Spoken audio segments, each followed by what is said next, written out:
debate of emotion, Donald Trump is good for the world.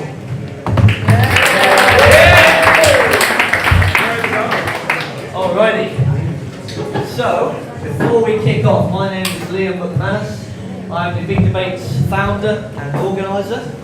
This is our 13th Big Debate. So let's have a feel for the room. Got some good cameras here.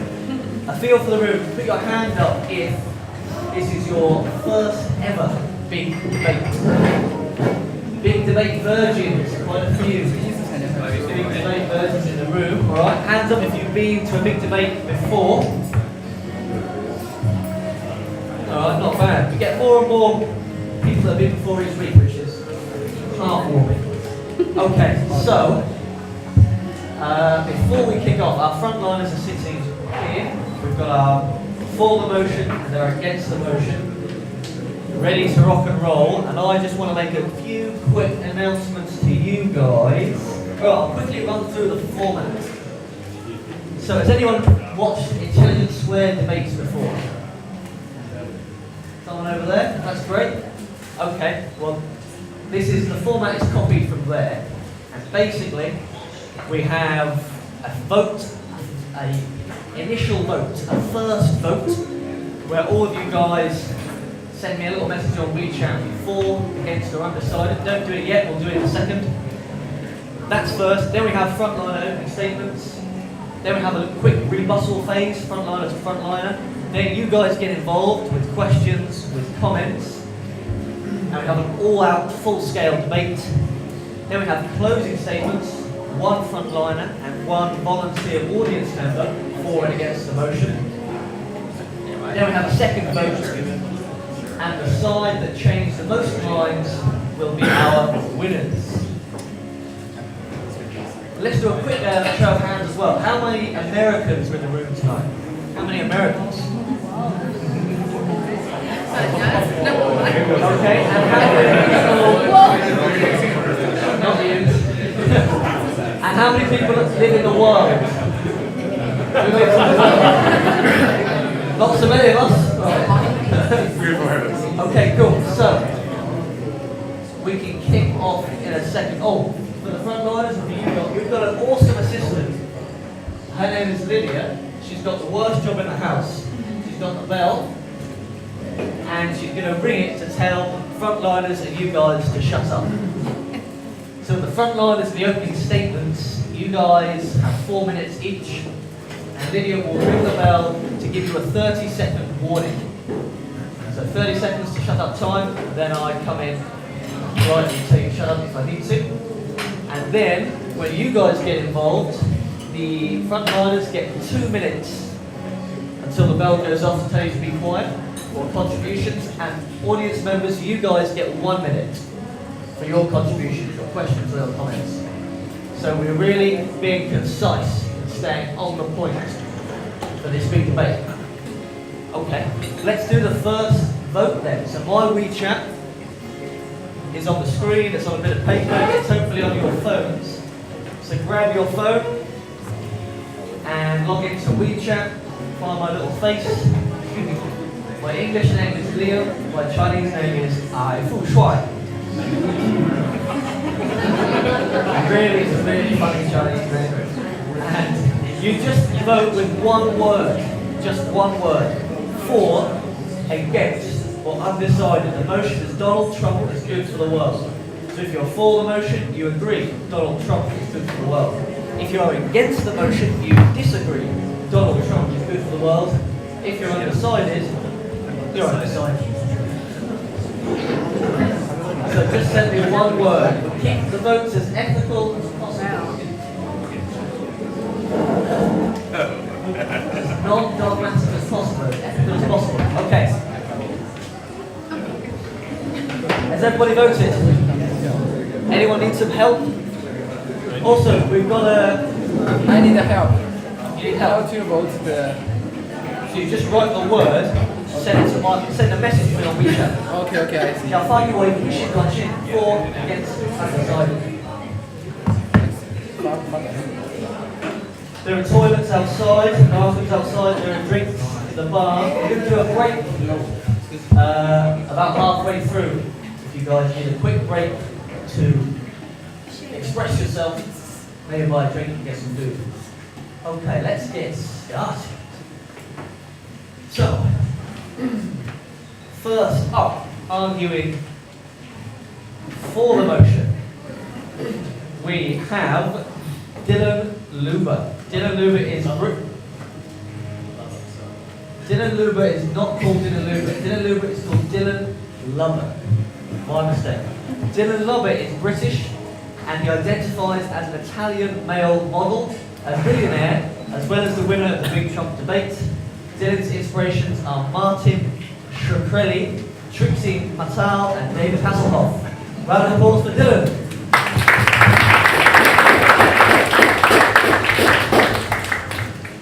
Okay, so if you've been following the past week's events, not only will this motion seem completely unlikely, but we're literally on the verge of World War III with North Korea.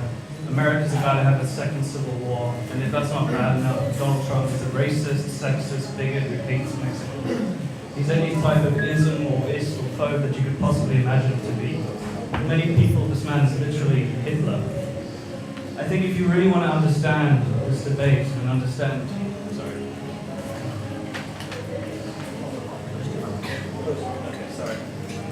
If you really want to understand this debate, you really have to understand how PC culture and identity politics has taken hold of civil discourse.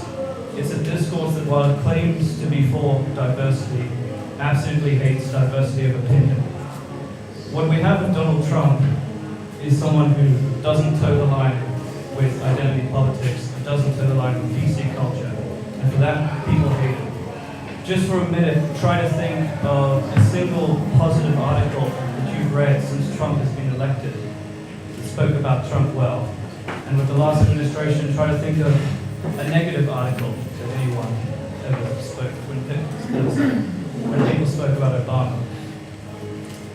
Unfortunately, words like racism, sexism, xenophobia have just become buzzwords for anyone who doesn't agree with PC culture.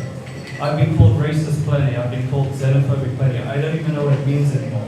I'd honestly be more offended if someone called me David. Trump is someone who's willing to put America first. And what we're going to argue tonight is that someone who's willing to put America first is willing to put the values of what makes America great first. And if you can apply those standards at home, you're much more likely to apply these abroad. I think it's a great detriment to the last administration that it wasn't willing to do these things. And because of that, we had an administration that would not stick up for Israel in the UN, even though historically America has always done this. It would not call out leftist violence from groups like Antifa and BLM. It wouldn't take a stand against rogue nations like North Korea, Iran, and Syria. And at least what we have with Trump is someone who's willing to make up for those failures. I'm going to keep it pretty simple because I'm waiting to hear from the other side, because I feel like a lot of this debate is very misguided and people have a lot of misunderstandings of Trump. So I'm going to leave it there and I'm going to go to the questions. Often when you see liberals protest against Trump, they're holding up signs saying love Trump's hate. I don't think they really mean it. I do love the hate, so bring on the questions.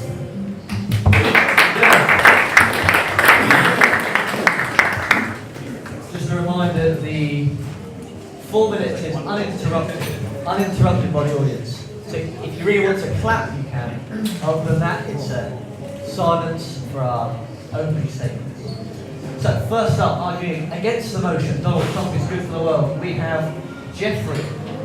Jeffrey is an American and has a fondness for drinking at church, pet shows, and trolling the trolls. Jeffrey.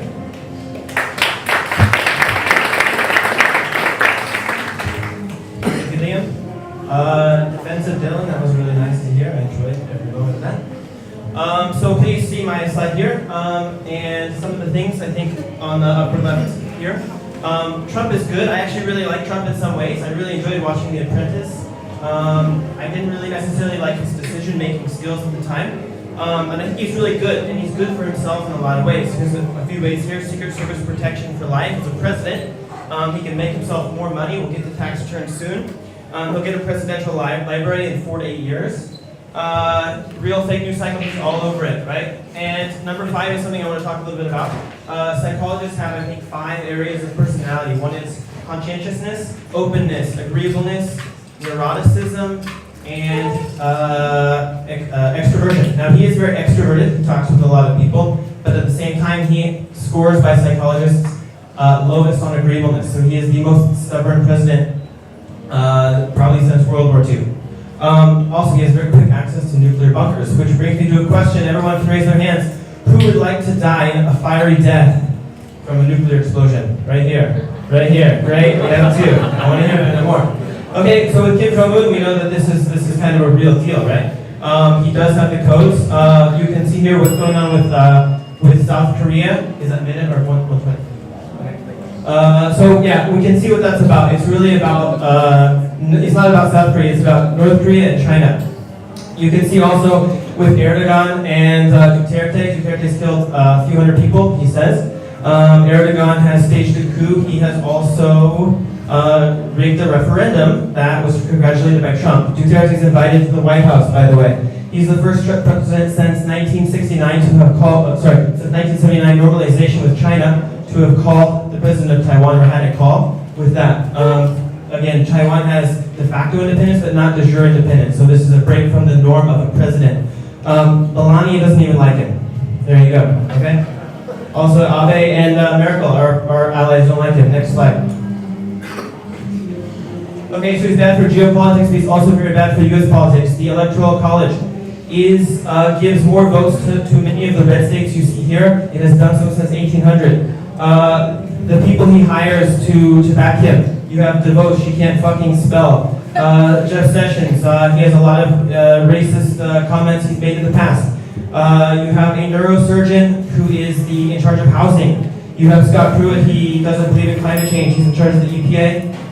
I think the energy sector is a former governor of Texas. Okay, anyways, good question, raise your hands again. Who wants to be fired when they go to work tomorrow? Some of you do, right? I like that. Okay, well, tax returns are now going to be put out after his presidency, okay? These things matter. Economy does matter somewhat, but again, we're at 5% unemployment now. It's very normal. Obama he brought that down 41%. We do need visas to come to China. The law is not that big of a deal. Gender issues, he said that they let them grab their pussy. So that doesn't get quoted, but he said that they let them, okay? These issues do matter because it's divisive, right? It's really divisive. But again, in terms of U.S. politics, global politics, things that matter for the world, it's less important. Next slide. All right, who wants to move to Antarctica? Yes. All right, we want to hear from you soon.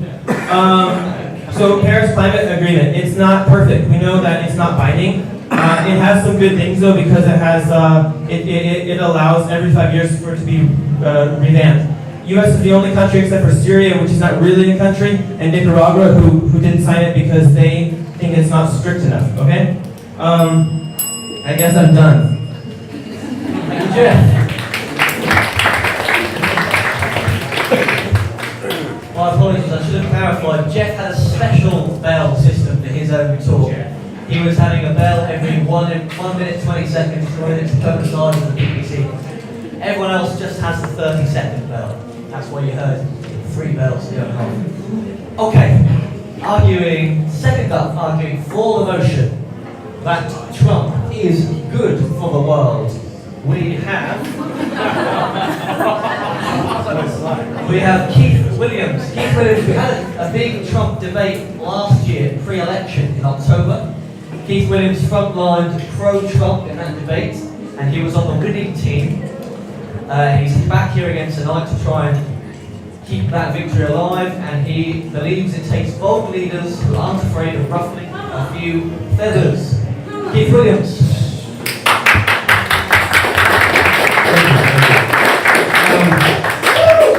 Yeah, it's awesome. It's really good to be back here. I do like talking about Trump, so I thought I'd do this Trump one. I'm pretty happy every day when I wake up in the morning that I know Trump is the President of the United States. There's a smile on my face. It makes me happy. One thing I really think this debate's about global. It's about the world. Is Trump good for the world? One way I think he's actually good for the world, for people who think, is before his election, there was virtually no newspapers that said he's going to win. Like, it was Hillary. There's no way Trump's going to win.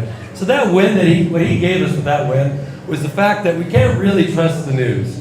All those talking heads on the TV, all those newspapers, they'll tell us things, but maybe they're lying, or maybe they're just trying to make the best guess they can. But he told us that then.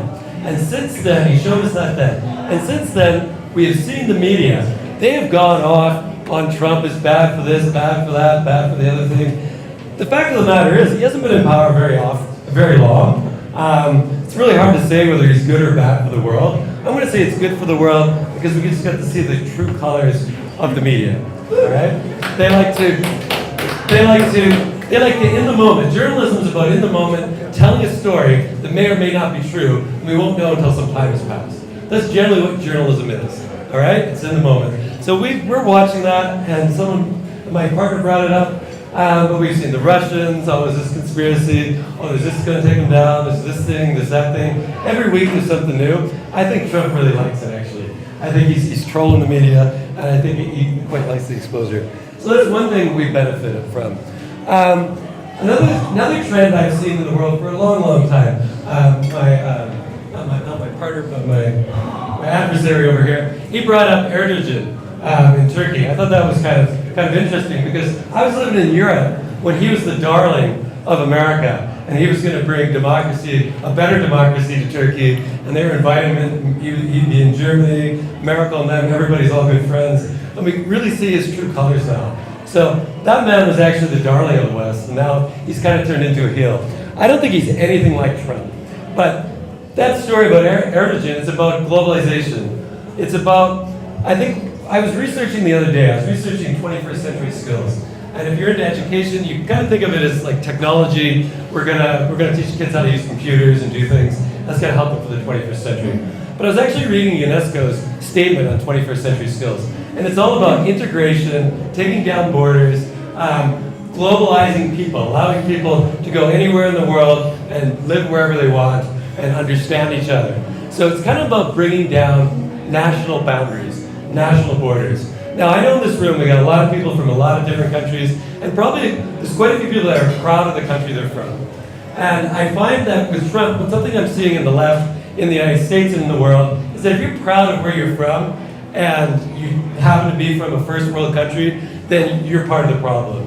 Like, you're not allowed to express in popular discussion, you're going to be labeled something. You're going to be labeled a racist, you're going to be labeled a bigot. If you say, I don't really think immigrants should come to my country. Like, you're not allowed to say these things. I think it's very refreshing that we have a president of the most powerful country in the world who's not afraid to say those things that a lot of voters say. So I think that's beneficial. Is that 30 seconds? Oh, geez, I'm only on point 2.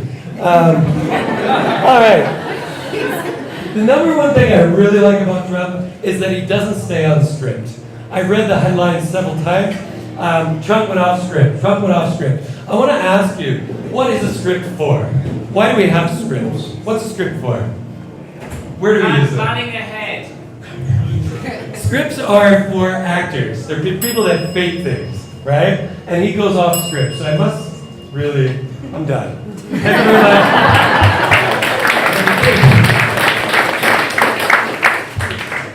Okay, next up, arguing against the motion Donald Trump is good for the world, we have Kay Gabriel. He is an American who's lived in China for over 10 years. He's the founder of Networking Events Club, NEC, and owns a business consulting firm in Shanghai. Kay likes to connect people and is not afraid to be silly to get... He's not afraid to be silly to get what he wants in life. Kay.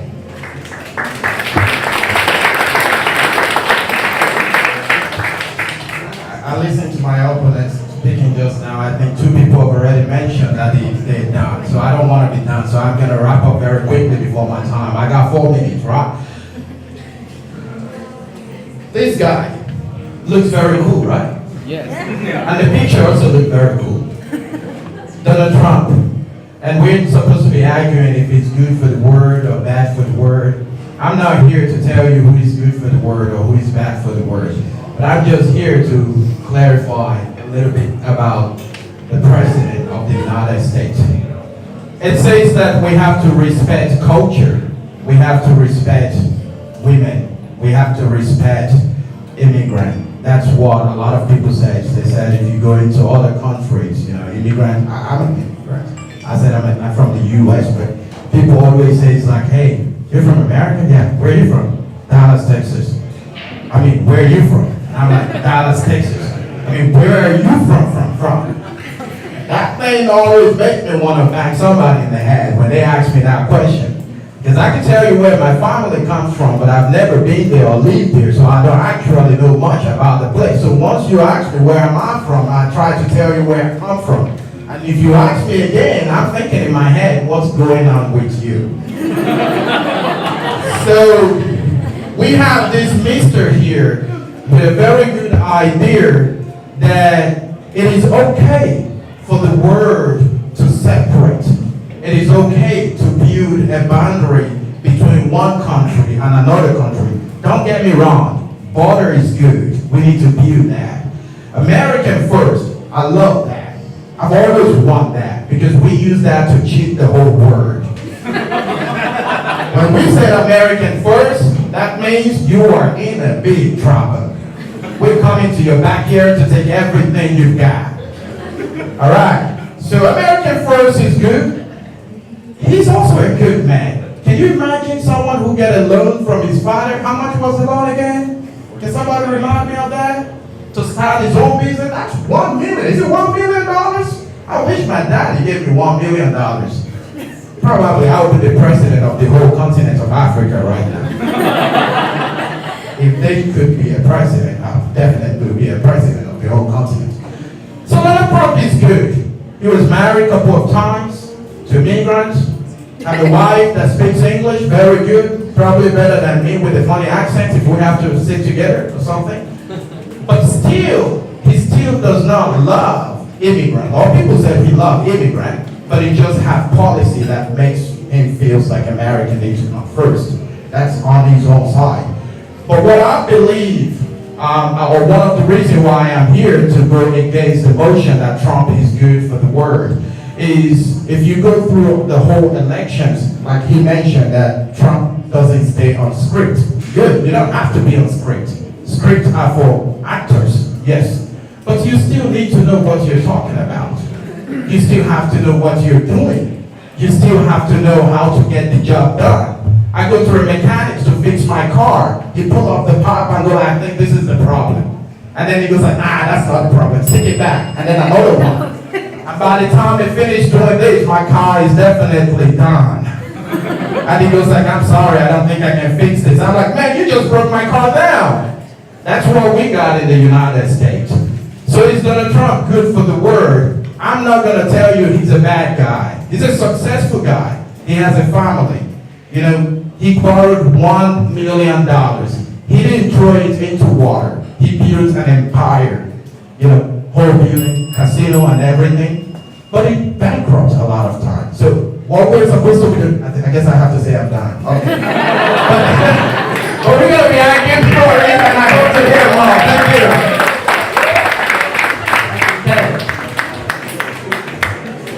Okay, third and final frontline debater arguing for the motion. Donald Trump is good for the world. We have Catherine Grimmer. She is a British woman. Grimer? She's not a Catherine Grimmer. She's a Catherine Grimer. My apologies. And she's British. And she arrived in Shanghai for the first time yesterday, or the day before yesterday. Maybe I'm quite jet lagged, so maybe 2 or 3 days. Sometime around the last few days, and she is one of 11 siblings. Catherine.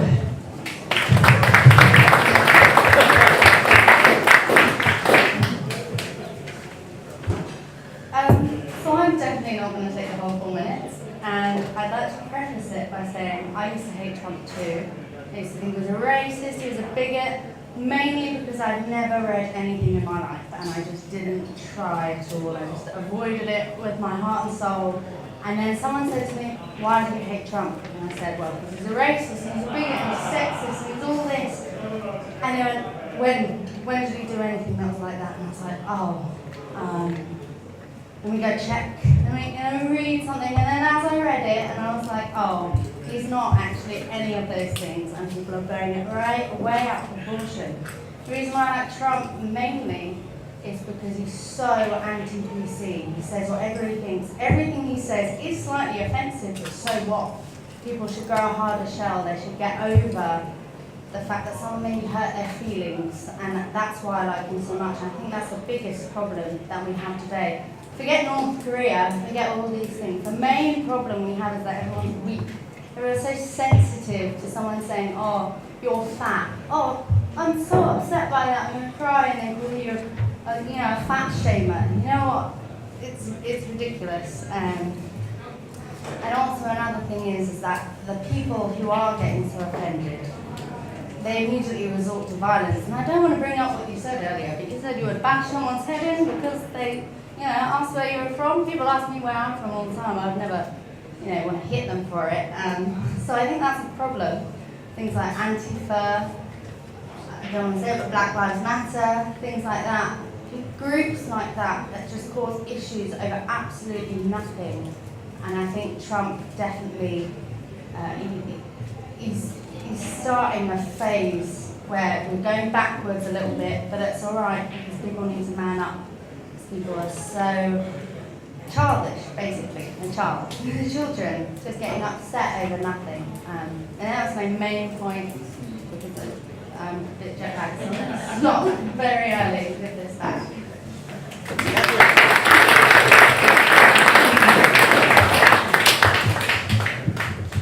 Okay, and finally, arguing against the motion, Trump is good for the world, we have Jim Freeman. He's a debate You said my last name right, so congratulations.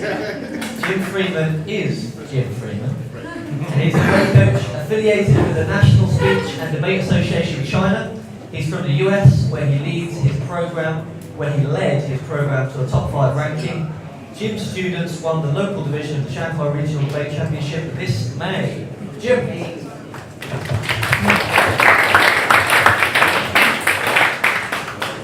Okay, ready? Great. So I thought I would begin my speech by addressing some of the points that my opponents have brought up in this debate. So first of all, they have talked a lot about the contributions of the Western civilization, but they haven't really listed any of the real contributions. So I thought I provided a few. Here's what I wrote down. Nuclear weapons, the transatlantic slave trade, genocide, apartheid in South Africa, infomercials, country music, and colonialism. Okay, and I think it's really ironic that they talk about how Trump is great and how he's against PC culture and all of these things, and I don't really see why that's relevant to how he is good for the world. I also find it ironic that they talk about the violence of Antifa, but I honestly don't remember an occasion where any members of the Antifa plowed their car into a crowd of people, murdering a paralegal who was there to counter-protest the removal of, well, I think he was counter-protesting a protest of the removal of a Confederate soldier. And, he came out and defended the Confederacy and said, those are beautiful statues, and if you remove it, history won't repeat itself. It's not such a bad thing if history repeats itself, because if I remember correctly, the Confederacy lost. But I want to couch this debate, and the primary issue is Donald Trump good for the world? And I say no. Number one, he has shown a complete inconsistency in his political positions, especially when it comes to international relations. He constantly talked about during his campaign how he would not interfere in the Syrian war. But as soon as he sees a couple of pictures of dead babies, he's bombing an airstrip in Syria. He has alienated nearly every single political ally that America has, such as Germany, Australia.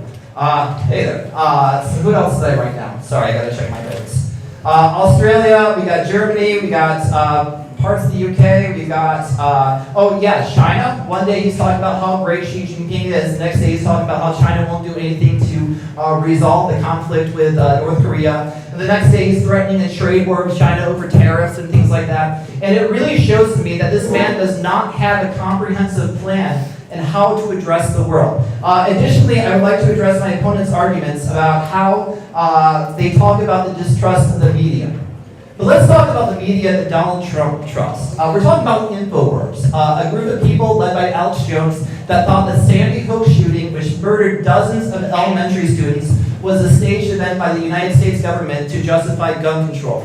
Let's talk about how they think putting chemicals in the water turns frogs gay or something about that. I don't really understand the whole thing. He's quite upset about those. Additionally, they keep on talking about how globalization is bad. But in the fact that Trump talks about globalization one day being bad, and the next day he's increasing the troop commitment to Afghanistan by 4,000 soldiers, to the point that, personally, I lost a friend in the Afghanistan war a few years ago, and that he's doubled down on this complete, absolute disaster of a war. Obama couldn't solve it, Bush couldn't solve it. I highly doubt Trump's going to solve it. What's that guy left? 16. Great. Some other issues that I want to talk about is also how they talk about how Trump supports Israel. But it's really interesting that someone who allegedly supports Israel will not denounce violence committed by neo-Nazis. Okay. So another point I would like to bring up is another one of his his massive cuts to the State Department. You may have heard about this a few months ago. He proposed cutting the State Department's budget by 1/3. Now, if we're talking about whether Trump is good for the world or not, we need to talk about the situation in the Horn of Africa. This is Somalia, Ethiopia, Eritrea. Oh, sorry. So he cut their funding to the point where millions of people are going to die. Currently, there's a famine that's called the worst humanitarian disaster. Oh, I'm done. Oh, since World War II, 30 million people dying of starvation.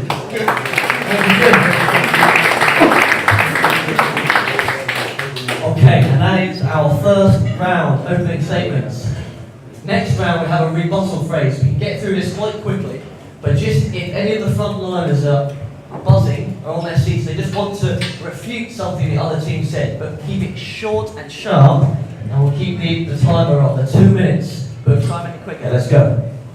I just wanted to respond to what Jim, what the last fellow just said. Not all that stuff about colonialism and things, because I don't think we were talking about that.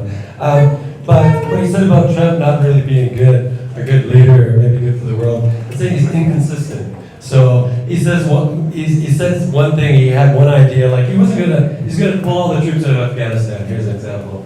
But now he's decided to up the ante, and he's put more troops in Afghanistan. That's not a weakness. People that encounter new information, learn new facts, are surrounded by people that know more than he does, and he's willing to listen to, and he changes his mind. That's not a weakness in a leader. That's quite good. That's good for the world. So I don't think that shows he's bad for the world. And I don't know about Alex Jones and Frogs Gay. There's a couple of weird things that was said there.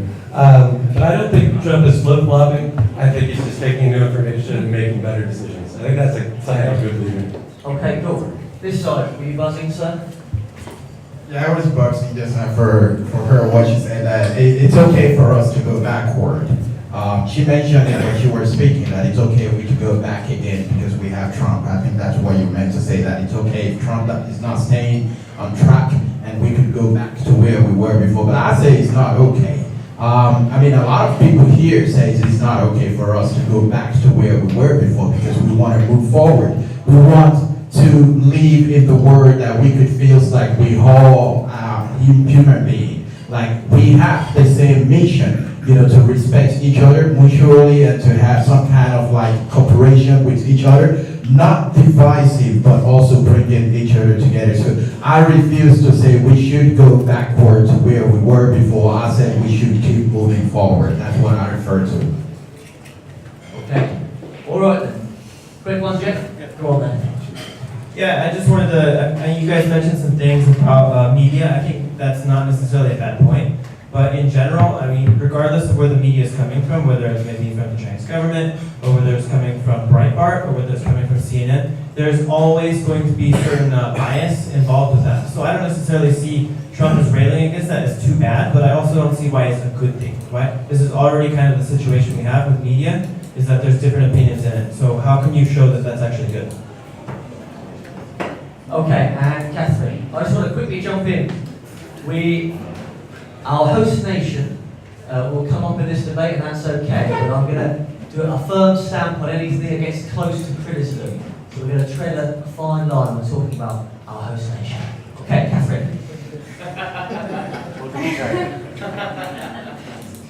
when I said backpush, it's a poor choice of words, but I know for sure as hell that if I was moving forward into a car crash, I'd be reversing really quick, right? Because no one wants to go into a shitstorm. Sorry, am I allowed to say? Yeah. Move into a shitstorm, you're going to move back and wait till it blows over or fix it. And what you said about the Sandy Hook, I do watch video wars, and the Sandy Hook case I'm not completely convinced on, but it is not entirely illogical to think that it was sort of forged. I mean, if you watch the videos, the parents, their reactions were awful. I mean, you just have to I'm sure you've watched it, but maybe rewatch it. And also, what do you classify as neo-Nazis? Were you talking about Charlottesville? I was asking, were you talking about Charlottesville? Yes, I was talking about Charlottesville. Well, he did denounce them. He denounced all. He denounced both sides, but he didn't denounce the murderer. I'm gonna pick up Charlottesville and we're gonna knock them back because that's been in the news a lot recently. Hands up in the audience if you're aware of the Charlottesville story. Let me attempt, from an unbiased perspective, to give a bit of groundwork for the story, and then you guys and people in the audience can throw in your opinions. So, Charlottesville, a bunch of Americans called themselves Unite the Right. They had a rally to unite the right-wing politics. And then a protest group arrived, and there was a little bit of tension, some kerfuffle, a bit of conflict. Someone got killed, got run over in a van by a member of the Unite the Right team. Now, much of popular media has called this Unite the Right rally and called the people white supremacists. That's what a lot of popular media has called them. And neo-Nazis, that kind of thing. That is what's in popular media.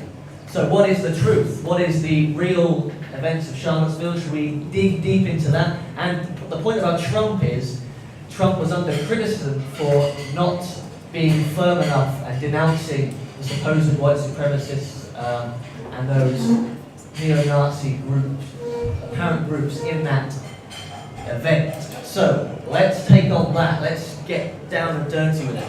Do you want to give us a 1-minute smash, Alex? Yes. On Charlottesville. You're the Alex take, whatever that is. There's been white supremacists in America for ages, and the people who march on Washington are given, the Nazi Party in America are given a police escort to march on Washington every year.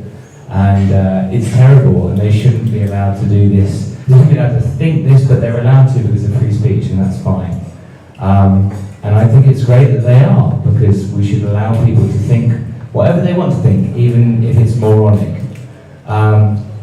Something happened in Charlottesville where those who were holding torches bought from B&Q or somewhere, and they started marching on something, a monument or something, and suddenly loads of anti-protesters came up and thought it made it a big deal, and it was covered by lots of people. There are going to be morons in every society forever, and I don't think we should dwell upon it too much. If we ignored it, which we've been doing for years and years and years, then it would probably go away. But if you think that it's going to carry on, then that's okay. Okay, so as far as you're concerned, Trump, the way Trump dealt with it is fine by you. I didn't comment on that. But that's fine by you. Quick yes, okay. Who disagrees with Alex? It's just, Charlottesville was just freedom of speech. Trump dealt with it fine. Not really a big issue. Who disagrees? Okay. I'm not sure that I can say it is a complete disagreement, but it is a different perspective. I firmly believe in the freedom of speech. If someone wants to express something that other people don't like, this is the forum for it. It's a debate, a discussion where people are not using violence, people are not hurting each other, they're sharing ideas. That being said, there are a lot of very scary ideas out there. The one that scares me the most is, I'll ask it as a question, is it okay to forcibly, violently remove someone from their home because of their skin color? I expect that many of you either think or feel that no, that's abhorrent. But that is the value that is being espoused by the people in the, quote, Unite the Right protest. Not everyone, but when you're carrying torches mimicking one of Hitler's rallies, and you're chanting slogans that were chanted by Nazi Germans, it scares people. It really, really scares people. Okay, does a frontliner want to come in, chime in on this? A frontliner? I can try it. Okay, good. 2 minutes, Dylan. Quick. 2 minutes. Okay. No, I think Charlottesville's interesting. I think Trump's response to it was pretty good too. When he was originally asked if he condemned what had happened, what was going on in Charlottesville was still happening. Trump didn't have all the information. And often, when people criticize Trump, they criticize him for speaking too soon and not really knowing what he's talking about. He waited till he knew, and then he made a comment. He was asked if he condemned the presence of white supremacists, and the president can't really say yes to that. When he was sworn into office, he swore an oath to uphold the First Amendment, and that includes freedom of speech. So as much as you don't like neo-Nazis, they have the right to be there. What's interesting with this is, for more than a decade, after almost every terrorist attack that we've had, we're always told by the media not to jump to conclusions. Usually it's Islamic terror, but we're told, don't label all Muslims like this. This is just a few people. With Charlottesville, it was the complete opposite. People were like, this is the right. Trump is to blame for this. And almost anyone on the right who isn't even close to the right, but may just like Trump, was labeled a Nazi. Again, like we said, I think you really have to understand the media's take on this. Okay, someone from the red side want to counter that? Yeah, I mean, the stuff with Charlottesville, it's a big deal in a way, right? We're talking a lot about semantics, about did he apologize or did he not apologize. I think we really have to take a step back and look at it in a bigger picture of, is he helping heal issues with that, like racial divide stuff? This is stuff that existed in the U.S. actually very recently in the past few years under Obama as well. Apologies won't necessarily do that. I think the thing that we need to think about, whether he's good or bad, is does he make it more or less divisive? And same thing with the media. I think the media in some ways is a big deal. It matters that people can say what they want to say, that journalism and newspapers, magazines are able to report on what they want. And also that Trump can do the same, right? So this is a big deal in a way. But again, I think for this debate, we really want to think about, is it good for the world? He personally, based on his personality, as well as in his role as a president. I think these are actually two different things. I mentioned his personality a bit earlier. He's a fairly stubborn, disagreeable person in general. He likes that. A lot of things are about himself. And so with the media, it's fun to watch. I really enjoy watching it. I read news more than before, right? But does that mean that he's better for the world in some way? I think on issues of race, we have to think about that, as well as media, as these are things that have been brought up. Thank you, Jeff. Okay, let's move on to a new sub-topic. Audience members that want to get involved in the sub-topic, just pop your hand in the air and I'll try and find a way of weaving you in.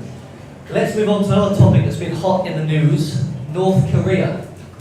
We had it mentioned a bit by you guys, but let's delve in a bit deeper. So, North Korea, it's been an issue in international affairs for a long, long time, and Trump has taken a different stance than Obama and than other world leaders, and he's been quite aggressive. He's sent some, we could call it strong, we could call it aggressive tweets, and these kinds of things, a different approach to past administrations.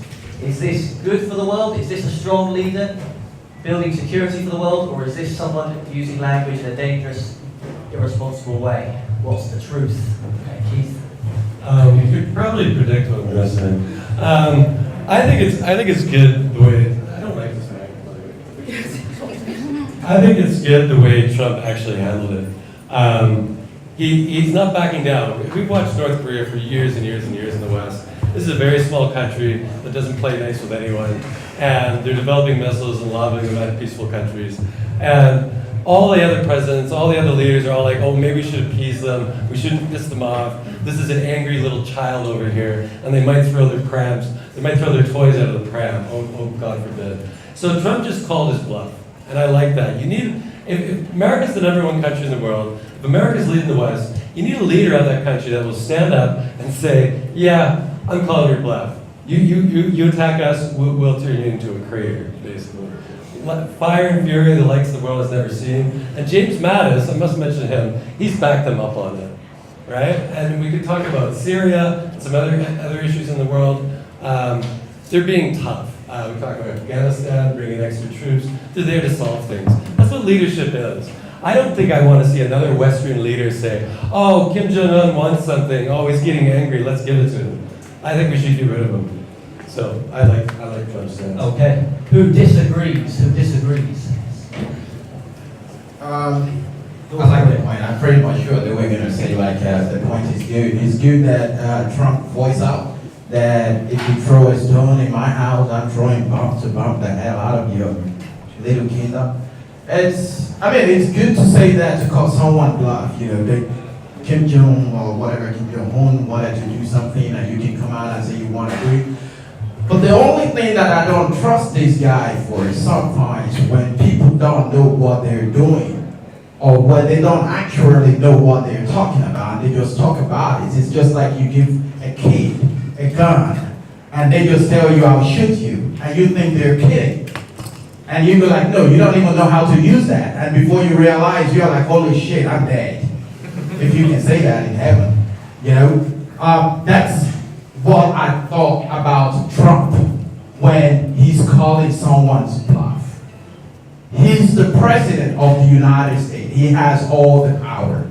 He could do what he wants to do. Now, maybe he doesn't have all the power entirely because Congress still has the power.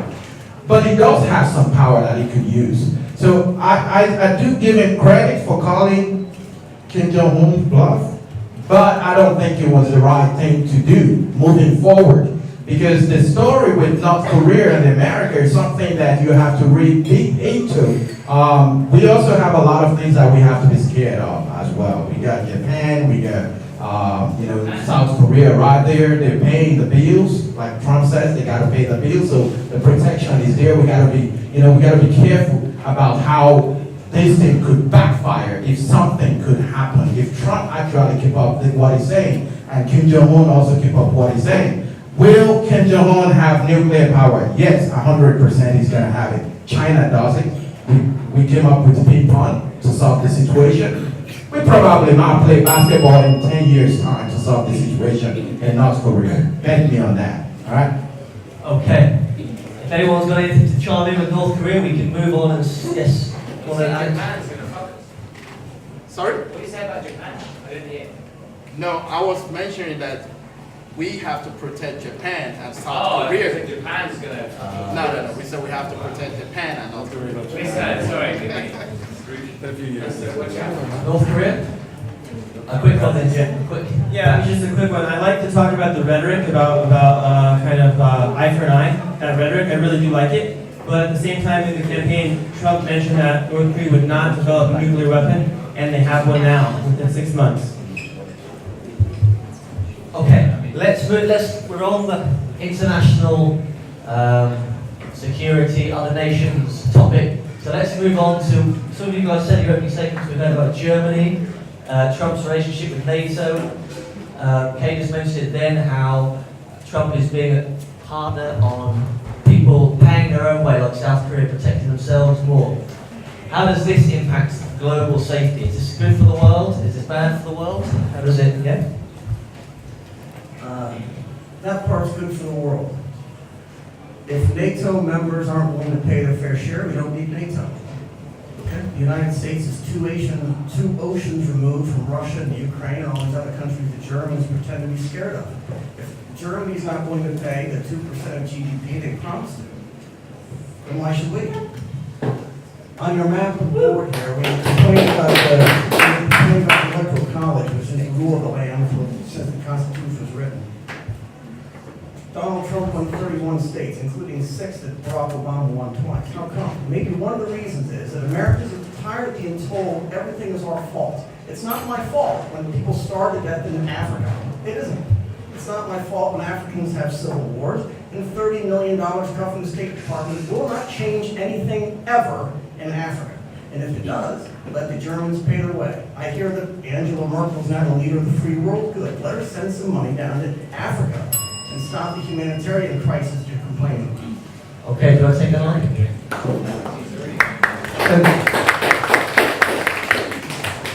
I'm not sure what nationality you are, so I won't make any presumptions, but he says it's not. What's that? I'm yours. America. Okay, great.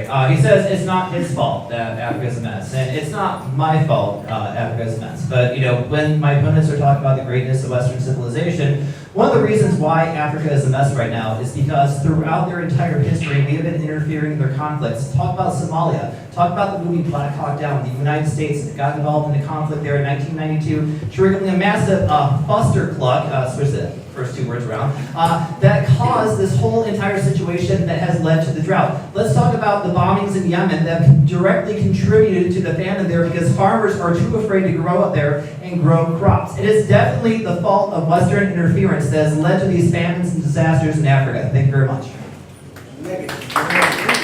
So, it's your opinion that Trump should contribute to make up for these errors, right? He should be a foreign aid. Well, he's saying it's not the fault of Western powers that caused that. I say it is. So the U.S. Trump the U.S. caused a drought. Is that what you're saying? Well, the famine is caused by the fact that farmers are too afraid to grow their crops because they're being bombed, okay? And the point about Trump is Trump should take responsibility for this, in your opinion. Well, no, America needs to take responsibility for it because they caused instability in Somalia. Okay, who disagrees with that? Alex and Forge? A quick one. Entirely irrelevant. This has nothing to do with Donald Trump. But what this guy is saying is, and taking responsibility towards stuff has a tiny bit of, hint of responsibility towards Trump. But who cares? We're talking about Trump versus the world. So this is an entirely different debate. But what I would like to ask you guys is, Donald Trump is supposed to be good for the world, Donald Trump is supposed to be bad for the world. All of the things you just said is that he's really bad for the world and that he's incompetent, all this stuff is terrible. But some of us that supported him thought it was great that we had this human hand grenade come and explode politics. Do you not think it's a great thing that someone comes in and explodes everything? And partly the reason you're here is because he happened. And what's your response to that idea that we're all here because something controversial happened? And we're all talking about it more, and one of your speakers even said it, I'm concerned about this because it happened. Okay, we've gone away from international politics, but who wants to take that? You want to take that on? Quick. Well, I just wanted to take that on, like you just mentioned that we should be happy that something exploded, come out, and Trump we won the election. Yes, I was actually predicted that Donald Trump was gonna win. With my friend, I did told them, I said, the way this is going, Trump is gonna win. 100%. I got a friend who told me I'll put a bullet in your finger if Trump won. And I said, he's definitely gonna win because I see the way he was changing the whole thing. So yeah, I was glad to see how things goes around. But the question here, is he good for the world? That's the question here. It's not about like he came out to change the whole thing. Is he good for the world? With his own idea, the way he manipulates the whole system to actually win, turning people together, turning people to hate each other, and with the whole thing that goes on with Russia and the whole email thing that is coming out and enjoying the free press, all these things behind, is Trump good for the world? That's what we have. Answer the question. I did You answer said it. you predicted the answer to the Trump election. Yes. You said why it's good. Why is it good? I'm telling you, the exposure is good because you're having a conversation with me. Yes. And that conversation is amazing. Mhm. We stood here because of Trump. True. And you're saying, but why is that not good? What I wanted to say is, why is Donald Trump not good for the world? It's because when you see all these chaos and everything that has happened, you got to sit down and say, wait a minute, I think something bad could happen at the end of this day. So we got to sit down and rethink. What have happened? Is this real? How could this happen? The only reason we're rethinking it is because Trump happened. Okay. That's why we got to rethink and then refix it. We're going around in circles. Keith, I want to talk. very quickly. I like to talk too. A couple of things I want to talk about. One is like bringing up like colonialism and then the history of the West relationship with Africa, and that's the reason for all the. I mean, I'm not. Is it everybody here who's guilty of the sins of their ancestors? Put up your hands.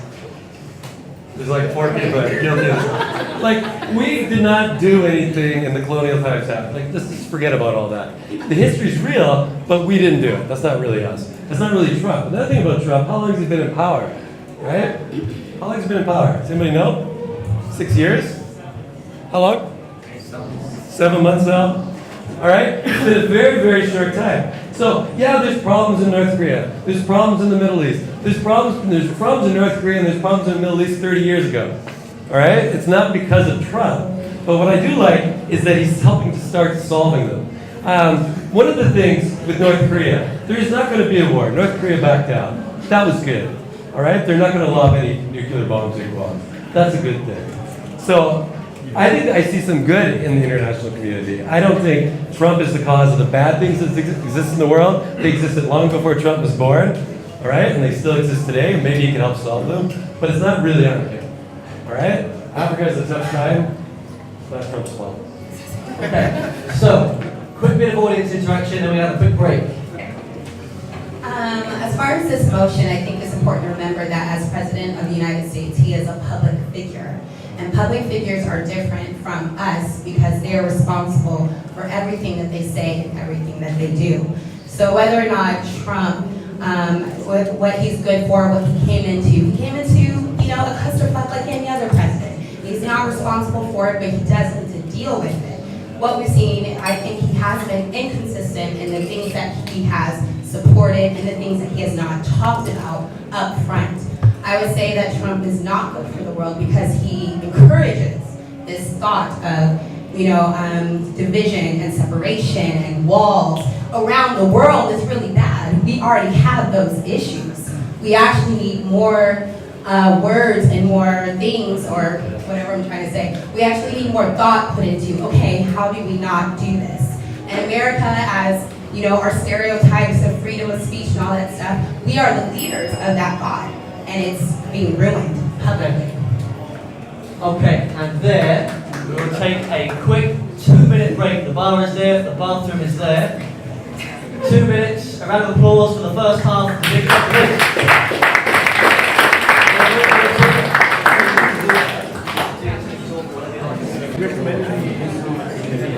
Alright, let's get back on board. So, we are here for the second half of the big Donald Trump debate, debating the motion. Donald Trump is good for the world. You can be for the motion, against the motion, or undecided. Our frontliners, some of them are still doing their thing, but let's get cracking. So in this second half, I'm still going to lead some subjects, but I want to give more responsibility to the audience members to kick off topics, which means the best way to kick off a topic is with a question.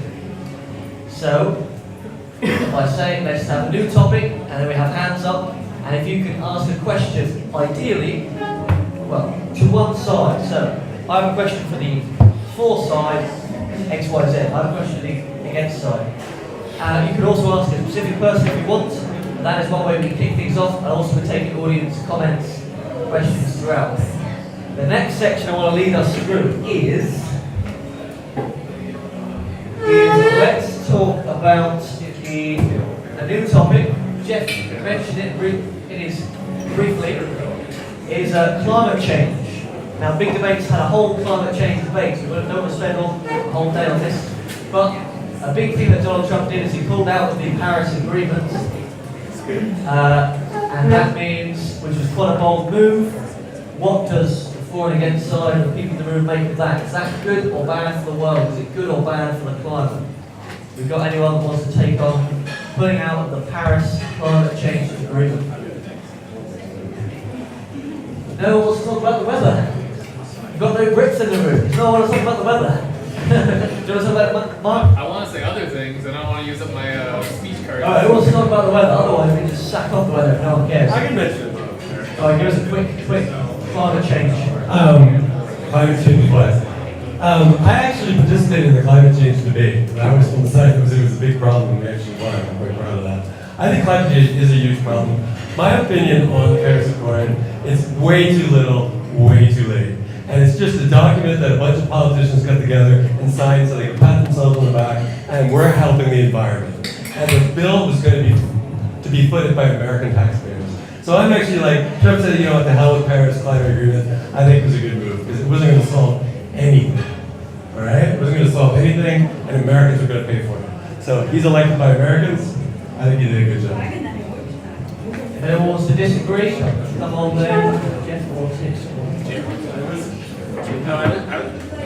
I was just gonna say, like, I agree that maybe the climate change agreement in the Paris Accord was probably too little too late. The fact of the matter is, Trump doesn't believe in climate change at all. In fact, he said that China invented climate change as a way to, but he did say that China invented climate change to hurt U.S. competitiveness. And as my partner said in his opening speech, that Scott Pruitt, the head of the EPA, is also a climate change skeptic. So while I agree that the Paris Accord is probably too little too late, the fact of the matter is the man doesn't believe in climate change at all, and we're already currently feeling the effects of it. So I don't feel like the Paris Accord is even relevant at this debate at all. The fact of the matter is the man completely ignores the facts that are going on. Yeah, just to add to that really fast, too little too late, I don't necessarily agree with that. I think we all do believe in climate change though. The thing about the Paris Accords is not perfect, but it does give options every 5 years to renew what each country would do for it, okay? Another issue with that is that Trump did not offer any other leadership or scenario that would be better. He mentioned he would accept other negotiations, but nothing is offered. Again, no leadership, and it's the only country that didn't really sign it. Okay, let's move on to the Muslim travel ban. The travel ban on 5 different Muslim nations. This has been a tasty piece of news. Who wants to take on this issue? Donald Trump, it took a while to get through Congress, but it's through. 5 nations, including Iran, Saudi Arabia, and some others. And a temporary travel ban. It's controversial. Is it good? Is it bad for the world? Is there a hand over here on the travel ban? On a very similar topic. On a very similar topic. I have something like really quick. On the question. Let's see what it is. Let's see what it is, sir. It's been mentioned a few times that Trump is really against immigrants. So my question is, when has he said something that's against immigrants? Because from what I've seen and heard, he loves immigrants. He only dislikes illegal immigrants. So it's mentioned a few times that Trump is really against immigrants. When has he directly said something bad about illegal immigrants? Yeah, it's not quite travel ban, but it is immigrants, illegal immigrants. Who wants to take on that one or the travel ban? You got a choice, multiple choice. Travel ban or illegal immigration, you say? I take on the travel ban. I'm German and I cannot go to the United States because I have been 7 days in Iran. Thank you. Okay, that's how we like our points. Just 2 sentences make the point. We love that. Okay, who wants to continue to take on the travel ban or illegal immigration? Have you so you haven't said a word for a while? Yeah, I think his question was directed to me, right? Yeah, what he asked is Trump against? I don't know if I did mention that he's against immigrants, but he did not come out to say he's against immigrant as an immigrant. But the whole way that the way that he speaks, people translate the way that he speaks to a way of like, he doesn't like immigrants. He says, it's time to take our country back. Other people translate it into something else. We have to take our country back. From whom? From North Korea or from Chinese? So we must take our country back. I do understand that we have to bring the economy back. When you're speaking, you need to speak to the point. We have to bring the United States economy back. But when we say we have to take our country back, and you have a bunch of people coming in front and say, yes, you got to get out of this country, you do not belong. Then the leader who is giving the speech needs to come out and say, when I say we got to take our country back, we say we got to bring our economy back. We do not say we got to kick people out of the country, because I am the one man. When I said I need this to be done, and 20 people following me start shouting and say, get out of this way, people believe that what I taught them is what they are doing. So what I'm mad by Trump is against immigrants is the way he speaks motivates people to go against immigrants. And that way, we all feel he is against immigrants. I hope you understand what I meant, if I can convince you of that. Okay. Anthony, do you want to rebut that? Well, I'd just say all you have to do is look at Germany, France, and even England to some extent. All these immigrants coming in, refugees. speak louder. They're coming in and, you know, acid attacks in London have got to epidemic levels. Paris and Germany, there are no-go zones in your own country. In Germany specifically, they want to have you're obligated to do Arabic class. I might have the language wrong, but it's something like that. And it's outrageous. Why only countries are the only countries that for some reason are being guilted into letting everybody in? No other countries are like that. Tell you what, if I went to, Iran, do you think I'd be treated very nicely? Yes. I'll answer no. Yes. Very nice No, tourist. I wouldn't. If I was gay and I wanted to go into a Muslim country, the merciful thing to do would be to throw me off the roof. Do you know what I mean? So it's outrageous. And Obama came up with the countries that should be banned. He wrote them down. Trump just enforced it. Good for him. Okay, on this topic of immigration and things, you sir. Good evening. Muslim ban and the illegal immigration, I would like to quickly talk about. Starting with the illegal immigration. So, for example, Bill Clinton in the 1990s, he said, for example, he was against illegal immigration and he wanted to deport as many illegal immigrants as possible. In fact, in his presidency, he actually deported more than 10 million people. No one cared. The media didn't care. The Democrats didn't care. That's because the Democrats were actually moderate at that point.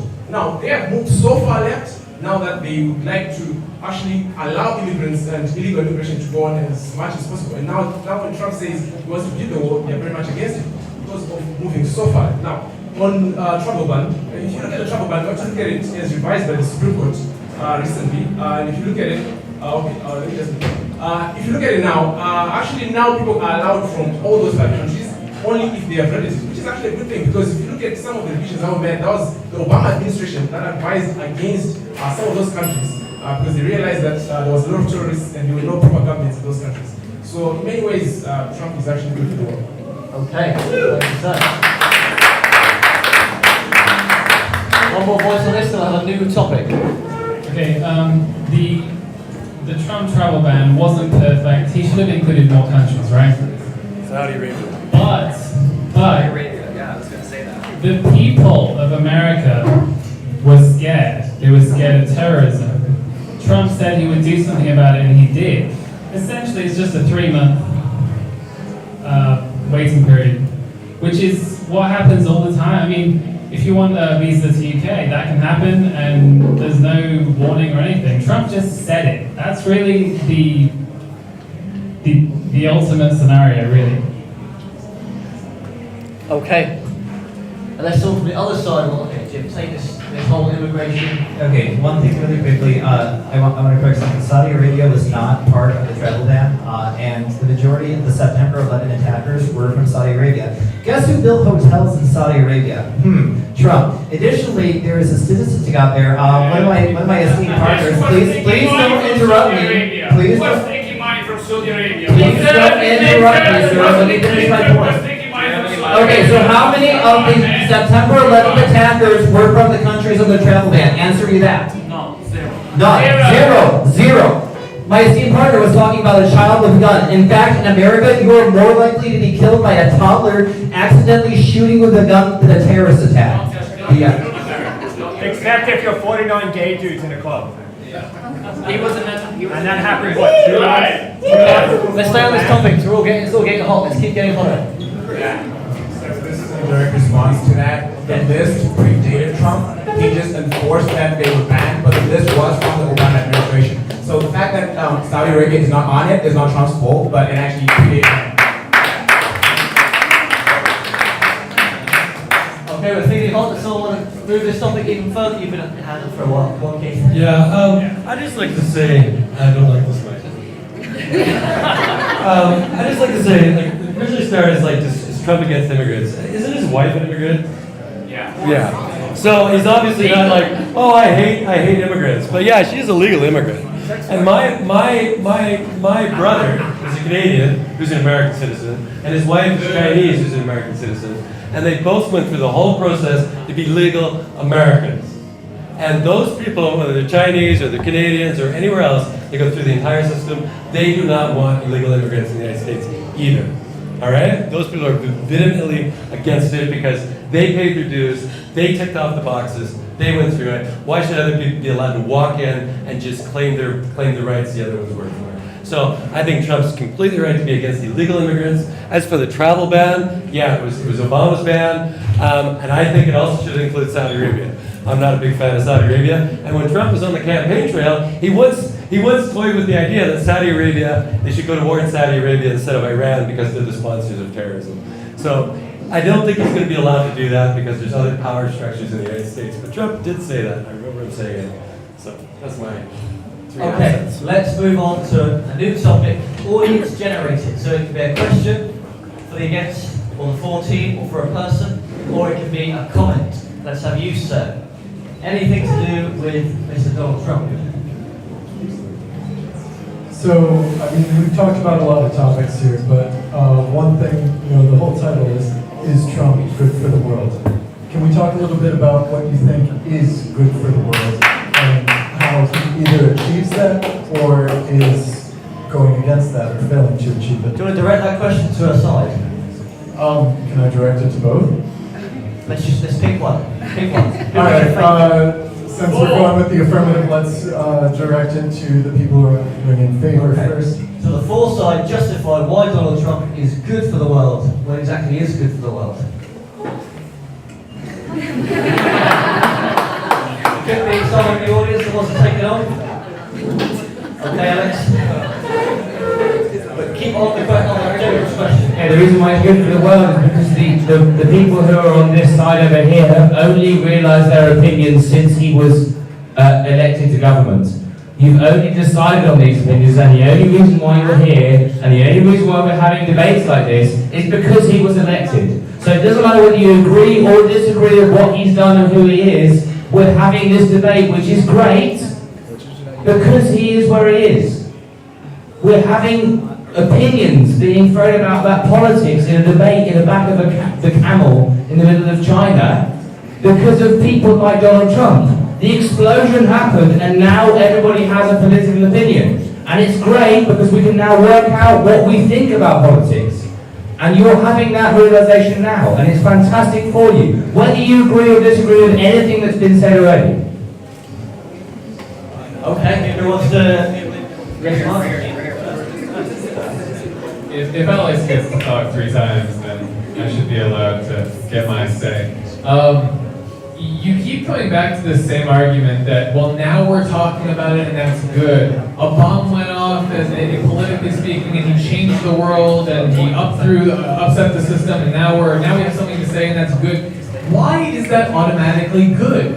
You see, these surprising things are good. If somebody walks into your office tomorrow, drops down their pants, and pitches a nice big steaming poopy on a desk, you'll be talking about it. Is that good?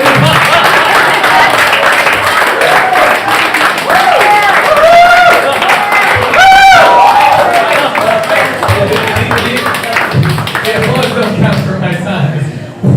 Alright, thanks. Okay, one more follow-up with this.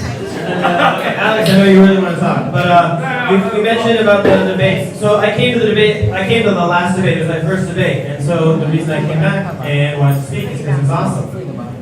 Second thing, I mentioned in my introduction about watching The Apprentice early on and how I did not think he was a decision maker. So I think you're wrong on both of these counts. Okay. So let me just plant in everyone's minds at 9:05 in 8 minutes, 8.5 minutes, we'll have a frontliner give a 2-minute closing statement, and one audience member, a volunteer, give a closing statement. 1 for and 1 against. So have a little think if that person could be you. Right, this mic's not as good, is it? Okay, if that person could be you, have a little think about it. New topic. I want to quickly ask the front liners then, I hand over to the audience completely. Because a lot of this has been about personality. Donald Trump has a way of making us all talk about his personality. So let's indulge it for a moment. Do you have to answer this question with a yes or no? I accept nothing other than a yes or no. Not yes, maybe, not yet, just yes or no. Anything else, I take as a no. Do you personally like Donald Trump? You just say yes or no. Front liners. Keith? Yes. Dylan? Yes. Catherine? Yes. Jeffrey? I like parts. That's a no. Say more than one word, it's a no. Jim? I wish I was rich as him, but It's a no. No, it's a no. Okay. So we've got 3 people arguing for the motion Donald Trump is good for the world. So they're trying to persuade you that he's good for the world, not because they like him, which they do, but because of other rational reasons. And this side are trying to persuade you that he's good for the world, not because they dislike him, but for other rational reasons. Okay, so I do that. Right, hands up, who wants to take us on to a new topic? Otherwise I will use, sir, a new voice. New topic. It's like you have a question? Have a think about it, sir. Who's got a question? Who's got or a comment? A question? I actually don't like him. And I'm an American that did not vote this time. I voted third party the last 3 times. But I do like most of what he wants to do. And you ask what would be good for the world, and one of the reasons I'm glad that election night happened was that somebody, and it takes a personality like him, did say it's wrong to bail out billionaire bankers when they make mistakes, like we did on the Wall Street bailout. It's wrong to fight wars for 15 years and not win them. It's wrong when people can just walk into the country and flaunt our immigration laws. We are a nation of laws, but when it comes to immigration, we pretend like there isn't any. And it's time that we had somebody say that these 3 things are going to change. He's not the best messenger, I agree. He's embarrassing to me sometimes. Many times he's embarrassing to me. But if he manages to do the things that are crucial to Western civilization, there is a difference between the Islamic world and the Western one, and you guys need to quit pretending there isn't one. Woo! Okay, does anyone want to respond to that? Otherwise, I'll take yes, sir. Let's grab this jen at the back. All right. I believe we stray a little bit from the question. Is Trump good for the world, right? And I say yes. Now, this is why I say yes, right? We have to look at world politics, and mostly I will focus on Europe, right? Most of the Western world, and we find that there have been generally a rise of the right, right? And the question is, why is that? And I would say it's because people are reacting or responding to globalization, right? Or hyper-globalization. You have organizations like the European Union that essentially move sovereignty from nations and move it to a centralized power unit that people do not identify with, right? So what is in the United States is something very similar to that. People, when they say are against like illegal immigration and taking in refugees and being involved in other countries for no apparent reason, it's about having control over your own fate and your own country, having sovereignty as a nation, right? The problem with government moving away from people, being farther and farther away, people need to identify with the governments that rule over them. Because in the first place, what is a government? It is an institution that is formed by people who come together to protect their interests, right? They give away certain rights so that that government does what they need as a unit, right? When governments stop doing that, which they have across the world, things like this happen. And Donald Trump is moving us back to a place where sovereign nations can be sovereign nations. Let's go on with this. So someone move us forward with this. It's an interesting phenomenon that Donald Trump, there's kind of two world orders colliding. We've got sovereign independent nations working together, or we've got a more global approach like the UN with more open borders, more free-flowing immigration. Which one is better for the world, and how is Donald Trump impacting that collision of world order identities? I think this is the key point. So back to the main topic as well is you know, in the past the US would have been a leader for the world, right? People look at the US as an example of how to live. And even at an individual level, we used to have a belief that we should help others, you know, beyond ourselves. And I think Donald Trump represents a regression back to self-interest. He himself cares mainly about himself, a little bit about his family perhaps, too much for his daughter, but that's fine. But he's back to himself, and the US is back to itself. And some people think that's fine. It's certainly understandable. But the question boils down to, do you think the US and the person who leads the US should care about helping people beyond, you know, the US? And if you do, Donald Trump's a disaster. And if you don't, then Donald Trump is fine. That's my own personal view. That's part of the question I would pose to the panel who are debating it. Okay, let's have the foresight.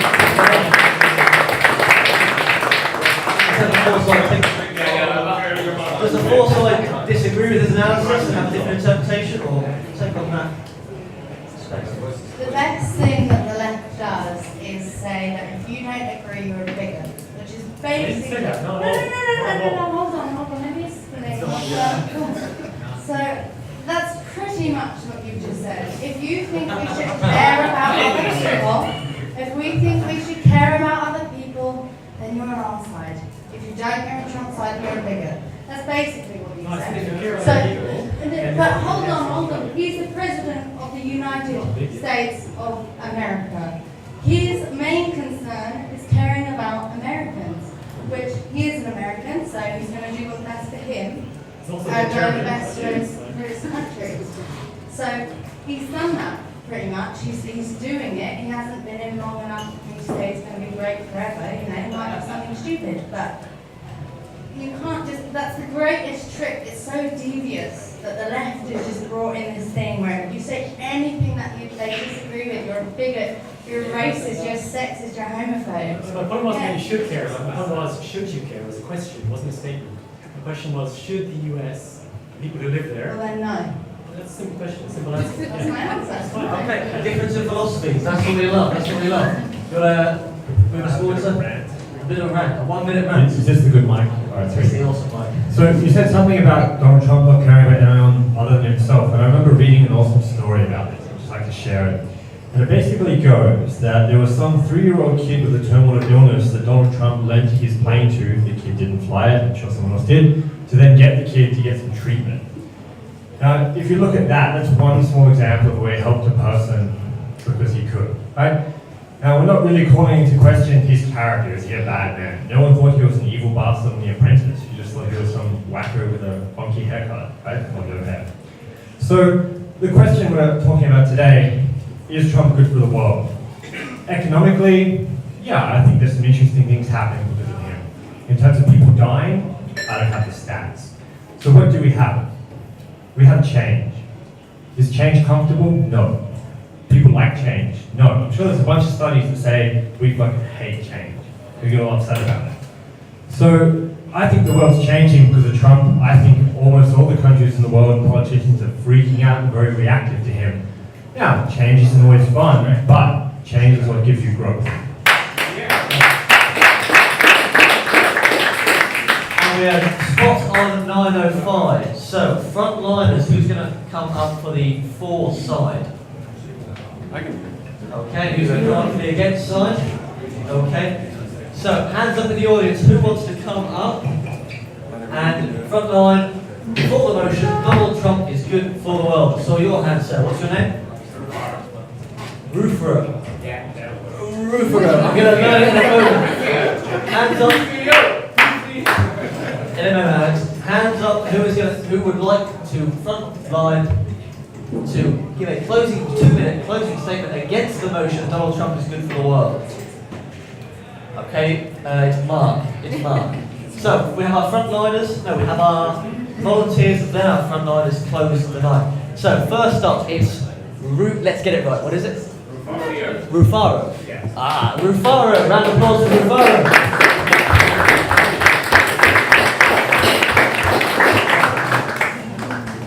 2 minutes.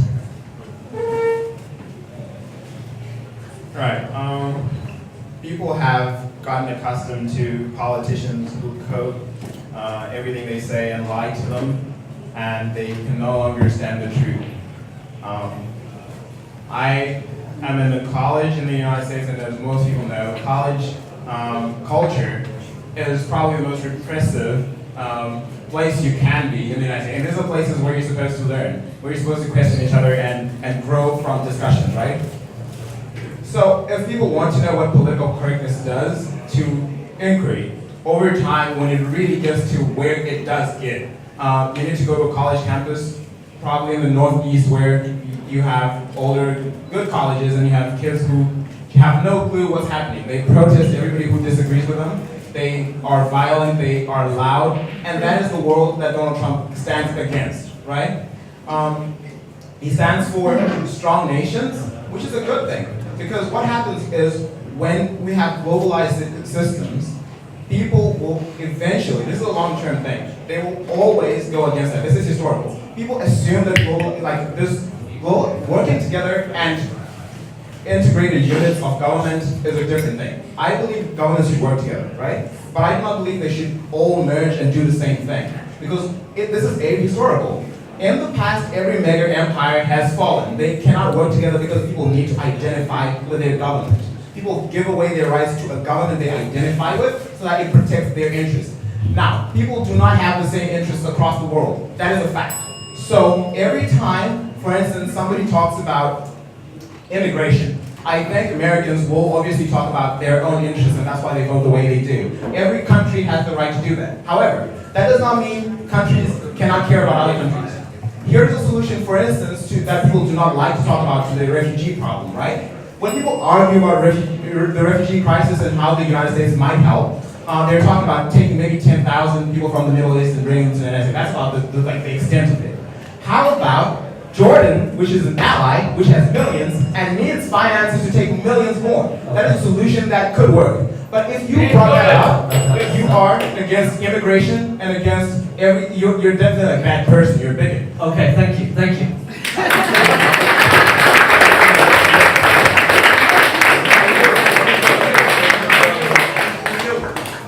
And arguing against the motion, Donald Trump is good for the world, we have our audience member, Mr. Mark. Your 2 minutes, we have a 30-second call, your 2 minutes start now. Mark, the bell is 30 seconds? 30 seconds. All right, Give Mark a round of applause, everyone. Hi guys, feels like deja vu. I'm back again talking about Trump in a room full of people. There are some things that I admire about Trump that you have mentioned before. He has been known to speak his mind. He doesn't filter himself. He doesn't say what he's supposed to say. And I admire the honesty that comes in that part of his character. Unfortunately, that honesty just reveals the complete and utter dishonesty of every aspect of himself. He cares about not a single other human being other than himself. You could say his family, that's to preserve his dynasty.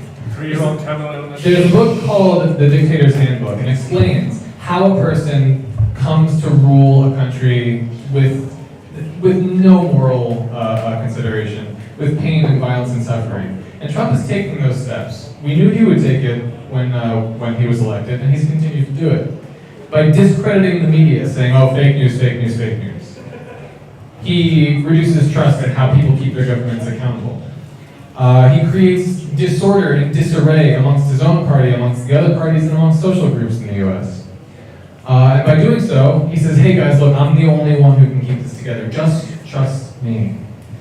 If you've read anything about history, anytime a person does this, it is extremely dangerous, and we should be scared. Trump goes around on Twitter blasting anyone, calling them fat pigs, calling them disgusting. When they insult him with trivial things. He insults a brand of clothing for not carrying his daughter's failed line. But when it comes time to say, hey, it is morally wrong to remove a person from their home because of the color of their skin, that crosses the line. We see his true colors. We see that he'll call people fat pigs, but he will not say that the alt-right, he will not say that white supremacists are wrong in the same way that he calls everybody else out. Thank you. This has been my time. Thank you, Mark.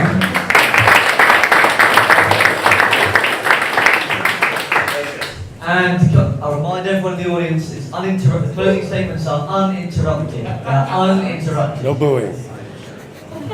Also, I'm sorry, Mark. I think you got dripped on a few times. There's a little bit of a leak here. I blame Donald Trump. Okay. Keith, you're up 2 minutes. I'm you for the motion. Donald Trump is good for the world. Okay.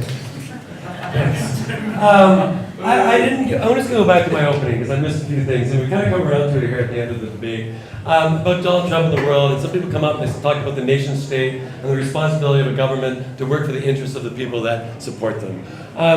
And when it comes to globalization, when it comes to free trade, remember free trade was that great thing where national companies could take all the jobs and ship them overseas, but those companies and the shareholders in America or Canada or wherever they had it would still get rich, and how great an invention that was. Let's do free trade. It wasn't good for any of the Americans or Canadians or other people that were working in those factories. They all lost their jobs.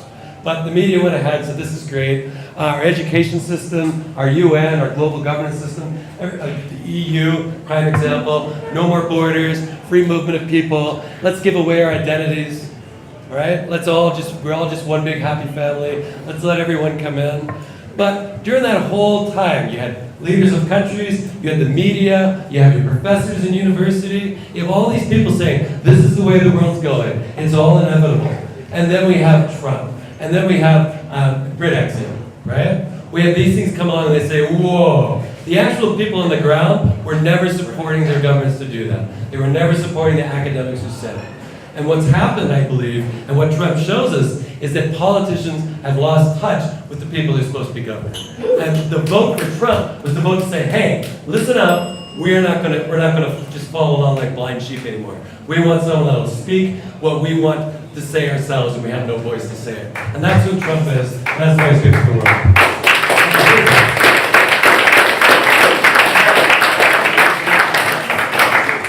And our final debate for this evening, we have Jeff arguing against the motion, Donald Trump is good for the world. And of course, Jeff. Okay, so lots been said tonight. I just want to start out by saying, so for the people in this room, if you're not a Chinese national, you've traveled here, okay? And we love traveling. We probably did it because we want to travel. And if you are Chinese, you probably either have traveled or are interested in traveling and seeing this world. So with Donald Trump, it comes to some restrictions with travel bans, whether they're good or bad. Okay, that's interesting. The State Department for the U.S. is now restricting travel for U.S. citizens to North Korea as of September 1st. So for me, I think that's kind of bad. It's fairly restricted. Okay, no interruption. So it's this type of command and control, which I think a lot of people dislike. A lot of people in the world simply dislike that. And it's kind of an authoritarian way about him, which we've talked about his personality and how that works. It shows through in his administration. It shows through in the other people he supports, the other leaders, Duterte, whether he supports Erdogan. In Syria, we've actually stopped assisting them, the rebels against Assad. So even if we beat ISIS, Assad's still going to be there because Trump likes him, probably.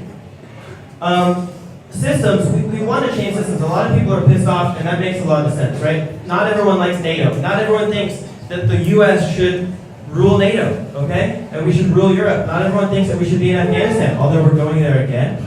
And NATO, Trump may say Article 5, we're not going to necessarily back them, and the next day, the State Department official will say that we actually are. So, and we don't necessarily want to be in Africa or in these other places, but if U.S. isn't in Africa, China's going to be there. China's there now. So this is kind of the world we live in. Planes exist. To some degree, we do have to accept some degree of globalization. And our side is not saying that we want to stir that up anymore. We don't necessarily support that. We don't necessarily want to be dropping bombs. But if you look at a lot of the international situation, even you have, especially here in China, you have North Korea, that, and am I done? Okay, thank you, Jeff.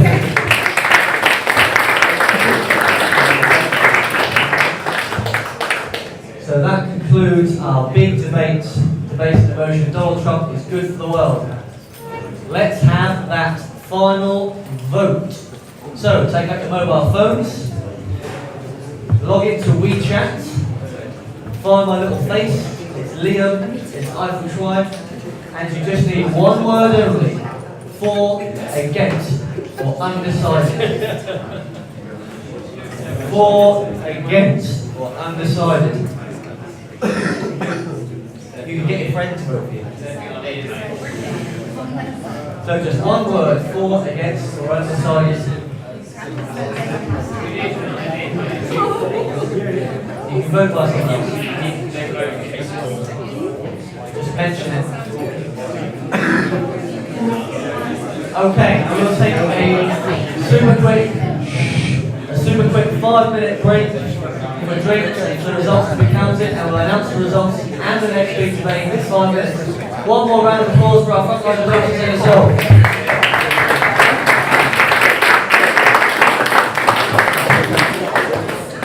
And I can announce the winner. The winner of the big debate is...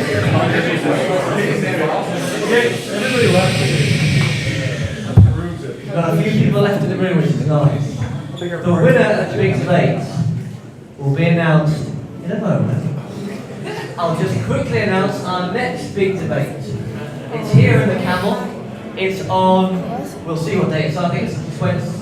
Well, it's the 20th of September, and the motion is feminism hurts women, for, against, undecided.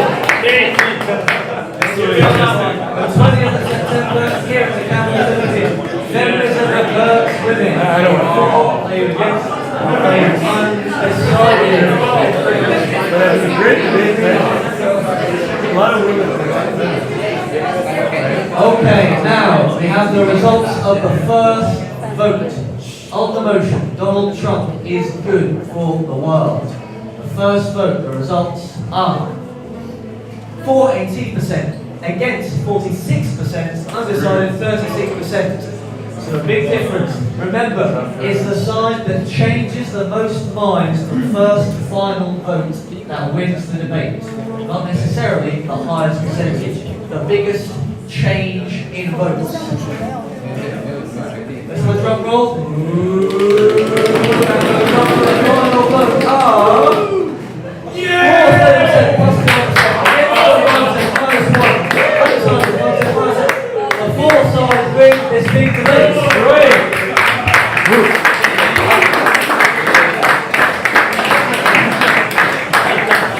Okay. Let's just give the for and against frontliners for their passionate and stunning performances a final clap. Thank you guys.